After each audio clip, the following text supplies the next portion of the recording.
I got a message from my sister on WhatsApp that instantly made my blood boil. I left your disabled daughter at your house. I panicked and rushed home, only to find my daughter alone outside, crying uncontrollably. That was the breaking point. I could no longer trust my sister with my kids. It was time to show her what family really meant. I'm Amanda, 43, with a passion for baking. Ever since I was a kid, I've been experimenting in the kitchen. While I'm usually pretty good, I still struggle with chiffon cakes. My kids like to tease me saying, "Mom, your chiffon cake is so dry." But they love my muffins. Their friends always say, "We wish you were our mom."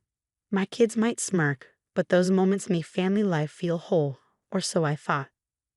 But my sister Kathy had a different idea of what family was. It all started a few years ago during spring break when we were visiting my parents. We were sitting together watching TV when Kathy suddenly remarked, "There are so many kids with developmental disabilities these days. I wonder why." Her comment fell completely out of the blue. The show wasn't even talking about disabilities. Everyone turned to her, confused. "What's that about?" I asked. A colleague's child was diagnosed with a developmental disability, Kathy explained. Kids who are restless or struggle in school might fall into that category. Honestly, I think Sarah might have one too. Sarah is Kathy's daughter. As far as I could tell, she seemed perfectly fine. "Why would you say that?"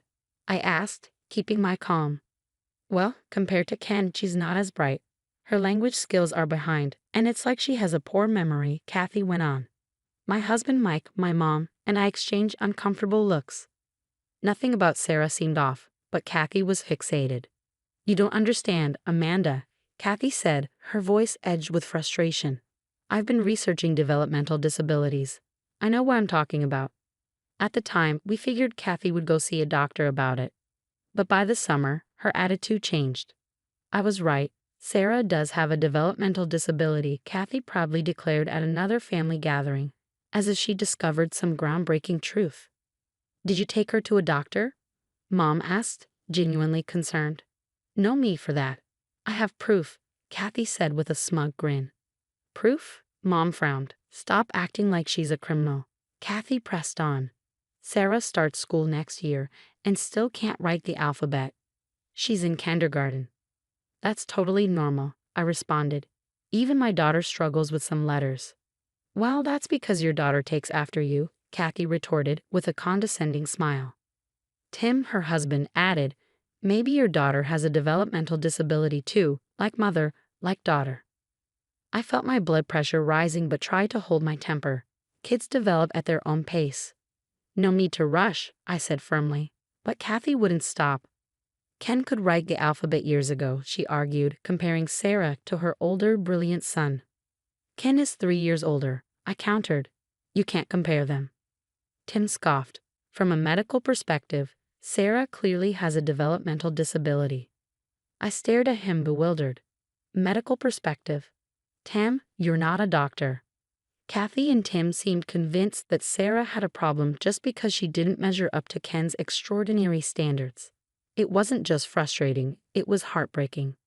I had always prided myself on being well-educated, having graduated from a national university, but Tim, who failed his entrance exam and ended up in a private university by default, now ran a supermarket and constantly boasted about his intelligence, as if his siblings' achievements were his own.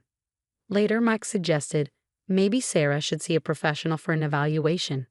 "I've already consulted professionals," Kathy responded quickly. "Professionals?" Mike raised an eyebrow. "I've watched health programs on TV," Kathy replied matter-of-factly. "Their observations match Sarah's symptoms exactly, so it must be right." We all sighed in exasperation. Tim piped in, "Yes, those shows are very informative." A colleague of mine saw one, took their child to the doctor, and the diagnosis matched perfectly. Mom had finally had enough. TV is not a substitute for real medical advice. If you're truly worried, take Sarah to a doctor. "Stay out of our parenting," Kathy snapped. With that, she stormed off, dragging Tim and Ken with her, leaving Sarah behind. Mom sighed. If they're going to act so superior, the least they could do is take proper care of Sarah.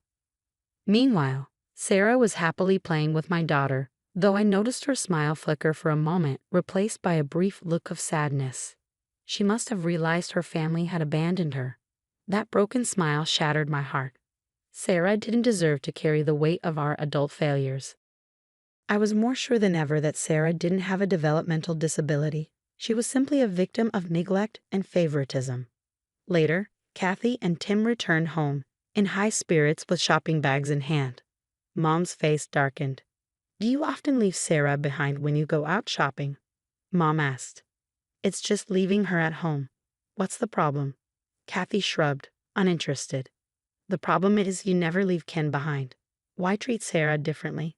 Mom pressed. "She doesn't listen, so we're teaching her discipline," Kathy claimed. "Discipline is one thing, but abandoning her is cruel," Mom replied. Tim jumped in defensively. "We give her good food and a good education. Why do you keep criticizing us?" "That's the bare minimum," I said sharply.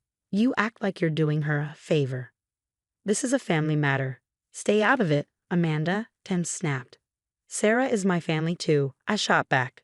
"And if she's being mistreated, I'm not staying silent." My words clearly struck a nerve. Kathy and Tim avoided making eye contact, but their silence said it all. "If you think Sarah has a developmental disability, leaving her alone is even more irresponsible," Mike added. "That's why we're teaching her to stay home alone," Kathy said, slamming her hand on the table in frustration. The argument dragged on for hours.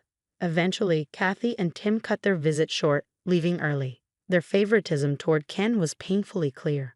At mealtime, if Ken's favorite shrimp was served, Kathy and Tim would heap extra portions on his plate, even taking from Sarah's share. Sarah had always silently accepted the way things were, never questioning it. She quietly stayed in the background, enduring the treatment she received without protest. Ken was always the center of attention. Promises of new toys and outings were made for him, while Sarah was often forgotten. Family discussions were filled with praise for Ken's achievements, leaving Sarah to watch from the sidelines. It was hard to watch. One day, Kathy arrived with Sarah unexpectedly. "Can you watch her today?" she asked. Sarah seemed confused, quietly suggesting, "I could just go play in the park instead." We agreed to take care of her, though we were unsure about the sudden request. When Kathy returned later that evening, she seemed apologetic.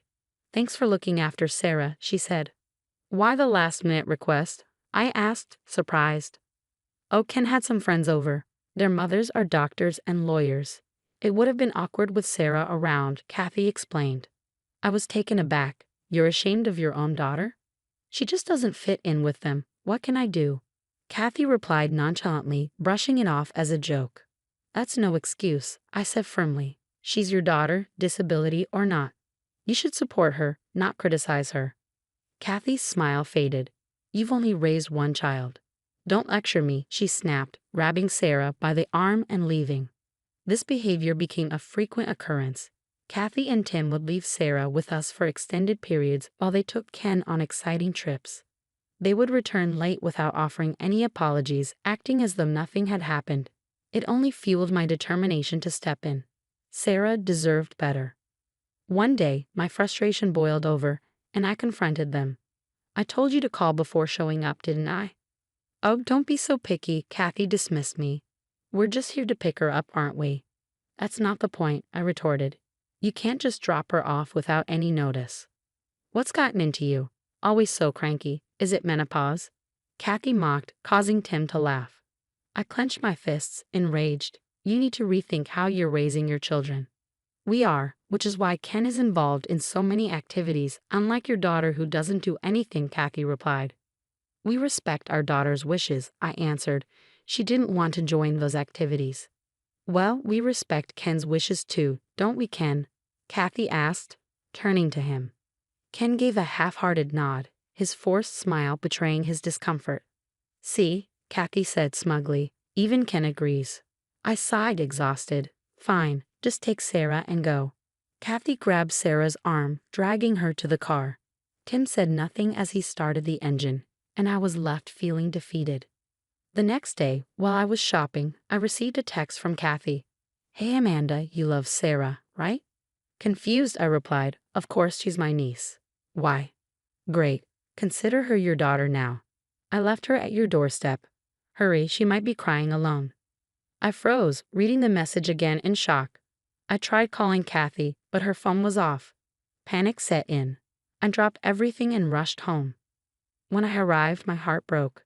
Sarah was sitting on the ground outside, crying uncontrollably, her small body shaking with sobs.